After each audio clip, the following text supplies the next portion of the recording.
As an adventurer, Craig Kelly used to say, if you're able to do something, you owe it to yourself to do that.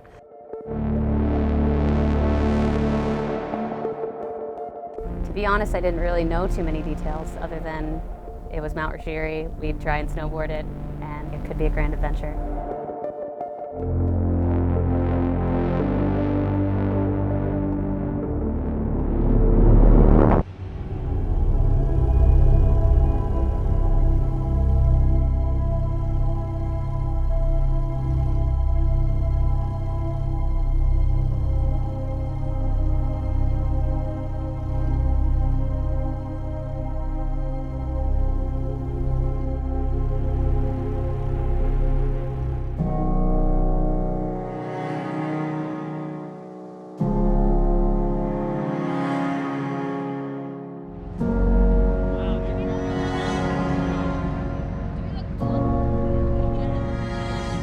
There was 3 days of travel just to get to the island, and when we arrived it was pretty socked in, pretty windy, but full of potential.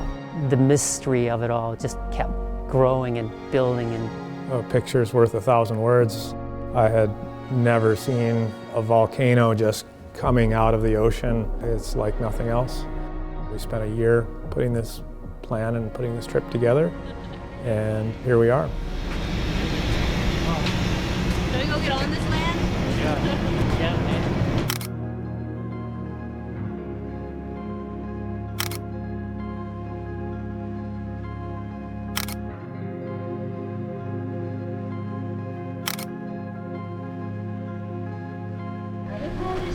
yeah, man.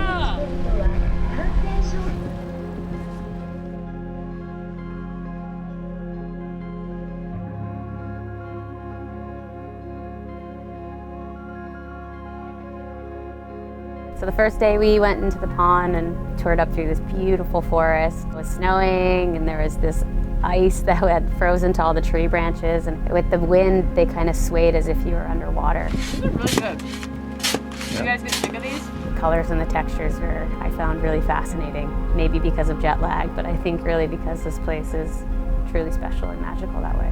There was a melt freeze crust with a little bit of snow, 4 or 5 centimeters from precipitation that had been coming that day that we rode through, which was great. Stayed on the leeward side of where the winds were and just kind of had a fun day. Worked on transition from skins to downhill and just made sure our gear was working. I think we yo-yoed 3-4 runs. It was quite fun, hanging with everybody and getting to ride with everybody. I don't think we had all ridden together before, so that was really quite a good thing to do. The group came together really smoothly, and group dynamic was just amazing. A really fantastic group of people to do this trip with.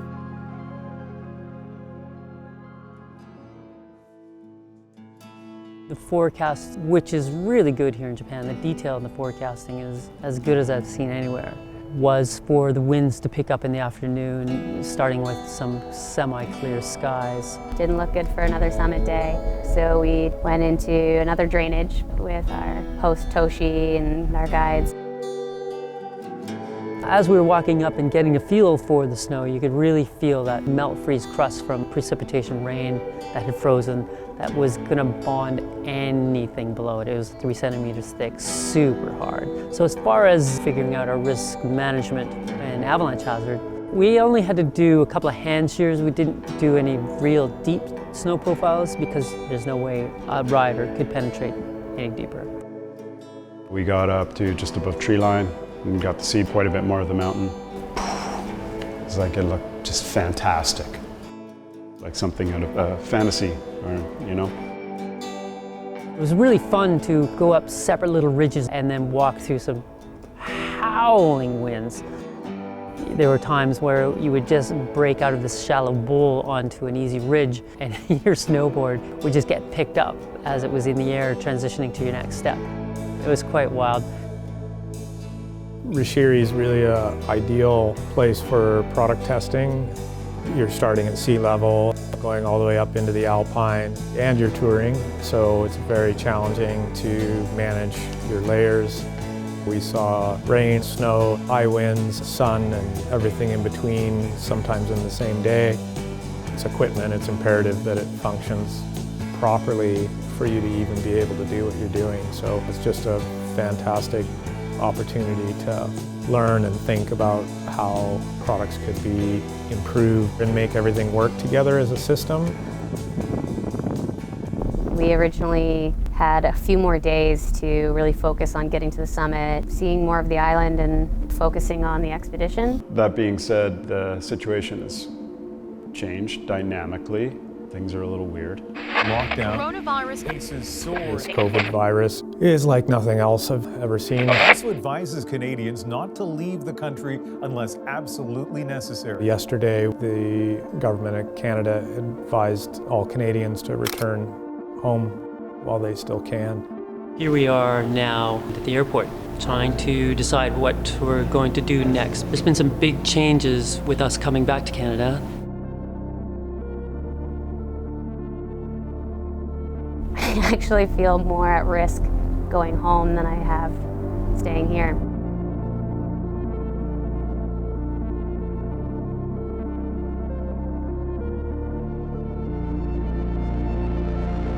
Of course we were still looking at the mountain every day. Of course we were still looking at the forecast, but now we had a day that we needed to make it happen. And there was a lot of pressure there. And so we went for it. We set out at 6 o'clock and it was absolutely stunning. It was so exciting to have that rush of this is where we're going, this is what we came to ride, and here we go.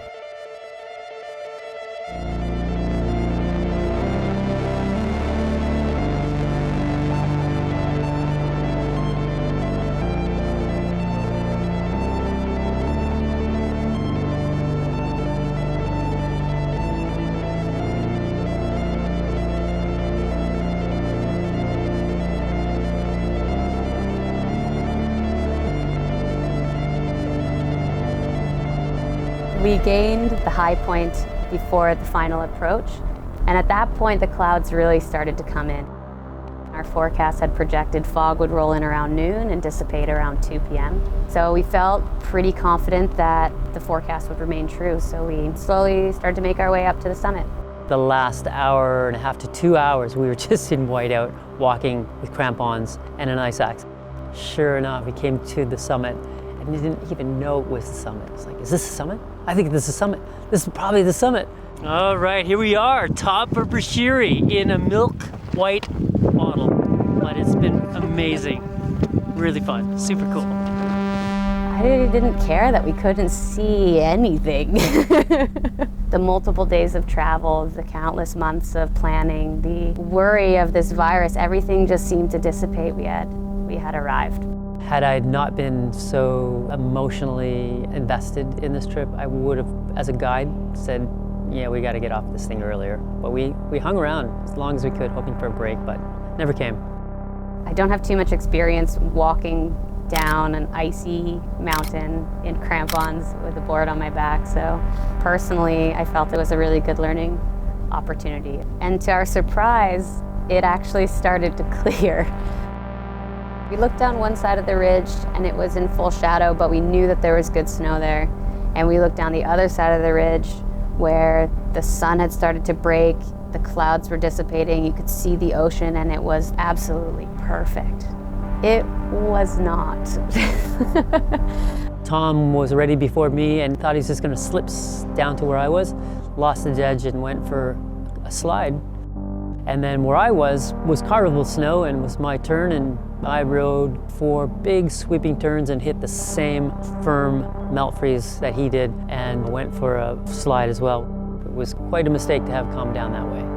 We got so drawn into the light and the shape of the slope and the adventure that we forgot to pay attention to what was so obvious in front of us, that side had been wind blasted all few days that we were there. It had maybe snowed a little bit on top, but it was still bulletproof underneath. So at this point, Tom and Buff said, it's not safe, it's actually more of a hazard to get the rest of the crew down to them, that they were going to ride out the gully and call us from the road, and that we would make our way down probably the same way we came up. Fortunately, Yusuke had ridden the exact line that we were currently boot packing down. And so we transitioned to snowboarding and actually had a super fun ride down. Our entire group ended the day together safely, a little bruised and disappointed at the descent, but safe. Beth, I'm really happy you're okay. Yeah, me too. I love trips like this in terms of thinking about the artwork and guiding in tandem and just trying to capture what it feels like to be in that moment. When we got up to the summit and we couldn't see anything, it didn't deter me from finding the joy and the beauty in that moment, because the entire process of getting there, the skin track, moving up it, had created so much joy in myself, both as an explorer and as an artist. I think the art process has allowed me to step back and really be present.